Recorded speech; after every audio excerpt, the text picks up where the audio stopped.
In Italy, criminal mastermind Cyrus is arriving at a prestigious auction house with a plan in mind. Inside, he walks by disguise master Denton and hacker Misun, but he pretends he doesn't know them, when in fact they're part of his team. Nearby, an Interpol team led by Abby is keeping an eye on the event in case Cyrus tries something. Abby is furious because she dated Cyrus for a week without knowing he was a wanted criminal. This auction is happening at the same time in London, where team members Magnus the safecracker and Luke the engineer are getting in position. Back in Venice, the first piece of art is bought by Molson for 11 million, and then the host introduces the artist N, whose NFT is being auctioned next. It's a mask made of 482 cameras, which will create an NFT based on Van Gogh's style and a live 30-second feed of the moment of the sale. Cyrus immediately makes a high offer, and Abby guesses he knows her team is there. He and Denton try to outbid Molson, and once the sale is done, Mi-sun activates an alarm. Everyone starts leaving the auction house, and Abby gets suspicious, so she sends her team in. In London, the alarm is also going off and Magnus messes with an electronic lock to sneak inside the storage, where he steals a very expensive painting. He puts it inside a tube and throws it into the water, where it's picked up by Luke. Back to Cyrus, he offers Nate to come to his yacht to finish the transaction. They leave through the back door where pilot Camila is waiting for them on a boat. They're already gone by the time Abby arrives, and she realizes that since an NFT can't be physically stolen, they've stolen the artist instead. She rushes outside to try to follow them on another boat, but Misun hacks into a bunch of boats to block her way. Abby refuses to give up and gets on a different boat, so Camila starts driving at great speed and taking steep corners to slow her down. When they make it to the sea, Misun activates a barrier, allowing Camila to drive through just in time but leaving Abby behind. When the team makes it to the yacht, they pay Nate the 20 million for the NFT and start to party. Afterward, Abby and her team look at the security montage and notice that Denton had been faking his limp, so she sends her men to look for him. The next morning, N's kidnapping appears on the news. N freaks out when he realizes these guys are criminals, but Cyrus quickly explains what's going on. The Mona Lisa only became valuable after it was stolen, so they copied that idea. Magnus and Luke sold the painting for 20 million for Cyrus to buy the NFT from N, and now that's disappeared. The NFT is worth 89 million. Cyrus will be sharing the money with N, who happily plays along. Meanwhile, Denton has been arrested by Interpol, and Abby has a picture proving he knows Cyrus. While she tries to interrogate him, she receives a box sent by Cyrus with his paddle from the auction, and pictures from the week they spend together. Frustrated, Abby decides to go to London and bring Denton. At the British headquarters, Abby meets with Huxley, who wants to offer Cyrus a deal. At first, Abby refuses because she's been chasing Cyrus for a whole year, but Huxley has a mission that takes priority. Jorgensen is a very dangerous criminal who has killed hundreds of people for money, but they never got enough evidence to arrest him. Huxley has finally caught a mole and learned Jorgensen is teaming up with hacker group Leviathan to plan a strike on water, which will flood a city and kill millions. Leviathan wants their payment in gold, and Jorgensen is going to move it from London to Zurich in 17 days. Since it's not illegal to move your own gold, Huxley wants Cyrus to steal it and prevent the transaction. Abby hates it yet has no choice but to agree. In the evening, Abby visits Cyrus, who refuses the job when he hears the name Jorgensen because of how dangerous he is. Abby points out that she has Denton and he'll die in jail unless Cyrus accepts the job, which will grant full immunity for the whole team, meaning they'll be able to see their families again. Cyrus only agrees if Abby works with them too. Meanwhile, in Ireland, henchman Cormac has captured the mole and has been hurting him for a while. Once the guy has suffered enough, Cormac video calls Jorgensen so he can watch how a dog eats the traitor. The next day, Abby releases Denton and meets with the team to share the intel she has. The gold bars will be packed in a crate, and on both airports it'll be surrounded by guards. After lots of thinking, Cyrus decides they should take the whole plane, meaning they should use a second aircraft to swap the radar signature. To do so, they'll need a private jet. So they visit Molson to borrow his. Molson at first refuses, but quickly becomes cooperative when Abby shows him his badge and points out he's been flying illegally. Then Molson explains how everything in the jet is remote controlled and shows off some of its features, like a hidden pole and a screen underneath. Afterward, Abby uses an Interpol hangar to hide the jet, which they're covering up to look like an old, unsuspicious plane. Magnus works on modifying his vault-breaking laser so it will work on a plane despite the turbulence.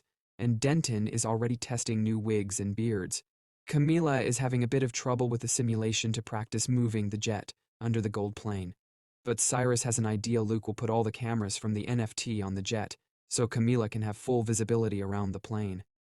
Misun has a program to hack into the GPS transmissions to trick air traffic control. The issue is that doing both the jet and the plane at the exact same time when they're moving so fast is impossible. Someone at traffic control will notice two planes with the same signal, but luckily Abby knows someone. Sometime later, Abby and Cyrus meet with Harry, who works at air traffic control but is also an informant for Interpol. Abby can't convince him to help with the helping people argument, so Cyrus offers him $1 million instead, and Harry instantly agrees. Later, the duo meets with Huxley, who tells them they found the mole dead, and because of that, the bank will move the gold in 10 days instead of 17. Cyrus doesn't think there's enough time and wants out.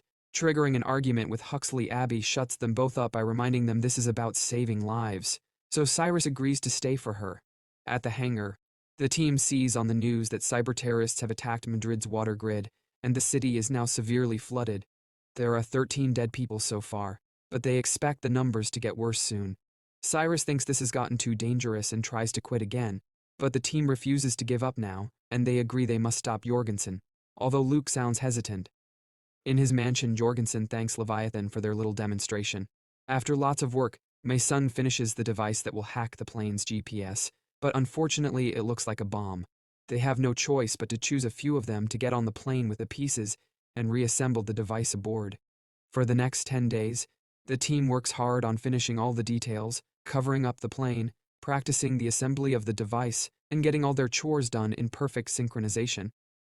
When the day finally comes, Cyrus and Abby get on the plane pretending to be a couple in first class, while the rest of the team is spread in different sections.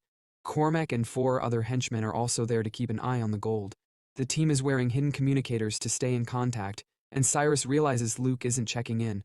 He calls him on the phone and learns that Luke got too scared of Jorgensen, so he decided to quit the mission. As the plane takes off, so does Camila on the jet. On her laptop, Misun hacks into the plane's information and discovers Jorgensen's henchmen are aboard, so they'll have to move carefully. One by one, the team members enter the bathroom to hide the device pieces. Then Abby goes in to put it together. She only has 10 minutes until Camila reaches their location, so she's got to be fast. Abby manages to put the device together quickly, but when she's about to hide it behind a light, it drops and comes apart. Soon Cyrus notices she's taking too long and enters the bathroom to help her. At that moment, henchman Donal gets suspicious and knocks on the door, so Abby starts making noises to make it look like they're doing the dirty to keep him away. Meanwhile, Camila's cameras are having trouble with the turbulence and the signal goes out. Another camera even breaks, but before time runs out, Camila pulls a last-minute move and pushes the jet right under the plane. Because the device isn't ready yet, the same signal appears twice on the computers of traffic control, so Harry has to distract a coworker by pretending to feel harassed by her. Thankfully, right then, Abby and Cyrus finish the assembly, and the device hacks into the plane, making the second signal disappear. To celebrate, Cyrus kisses Abby after hiding the device. Afterward, Harry calls the plane pilots to tell them about a fake storm and asks them to change course, sending them to a private airfield in the Alps. The pilots believe it and start flying away while Camila releases a drone that will keep the signal on the original course to trick the other traffic computers. The pilots also announce the change to the passengers, so the henchmen get ready to act. Meanwhile, Denton is playing the part of a sick man and distracts the stewardess so that Magnus can take one of his oxygen tanks and sneak into the cargo area. Once Misun has cut down the Wi-Fi and hacked into the gold's lock, Magnus puts on an oxygen mask and opens the compartment with the gold, which hits him with the pressure variance and makes the plane shake a little. Accessing the gold with the laser is going to take a while, and the henchmen are getting in position. Donal uses his gun to kidnap a stewardess and tries to get her to open the cockpit, which is seen by Abby.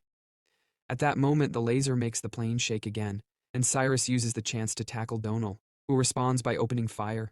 Cyrus begins throwing bags at him as defense and jumps on him to disarm him, while a second henchman arrives. This guy is jumped on by Abby, who starts beating him up at the same time Cyrus starts fighting Donal hand to hand. The more Magnus uses the laser, the more the plane shakes, and both fights start stumbling all over the place.